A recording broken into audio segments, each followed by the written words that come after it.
بیانیږي چې خوب هر چاته بیانول نه دي پکار. حدیث مبارک کې راځي الا حبیبا او لبیبا، خوب به دوه قسمه خلقو ته بیانوي چې کله خوب وویني.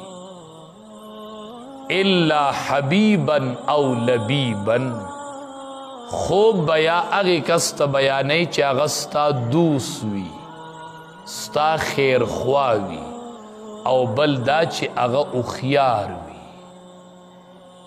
هغه هوښیاري او ستا خیرخوا وي او د عقل خاون وي او د پوهې خاون وي، نو هغه ته به خوب بیانوي. ځکه روایاتو کې راځي وایي دا خوب نه دی، دا د بیانولو نه مخکې معلقې ولاړي چې کله یې ته چاته بیان کړي او هغه درته تعبیر وباسي نو دا خوب واقع شي.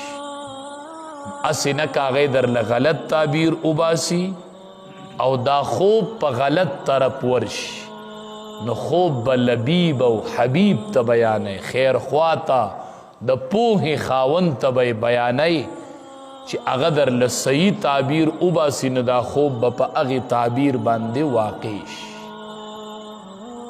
نو د دې وجې نه خوب به هر چاته نه بیانوي، او چې لا د یری او د هیبت او خطرناک خوب وویني نو اډو چاته بیانوم او اډو ضرورت یې نشته، ځکه هغه به یې تعبیر وباسي او بیا به یې نتیجه خرابه راوځي. نو مه یې بیانوه. دا نه چې بیانولی جایز نه دي، بیانولی شي خو بیانولی ښه نه دي. لکه خپله نبی کریم صلی الله علیه وسلم د احد نه مخکې خوب ولیده، د احد د غزا نه مخکې خوب ولیده.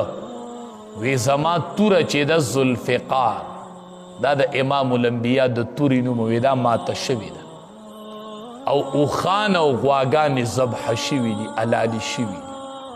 دا خوب یې ولیده.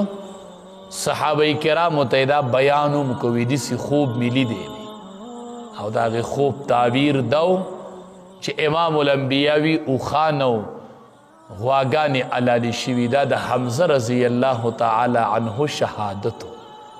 احد غزوه کې بیا هغه شهید شو، نو دا د امام الانبیا د خوب هغه تعبیر و چې امام الانبیا نبی کریم صلی الله علیه وسلم خوب لیدلی و.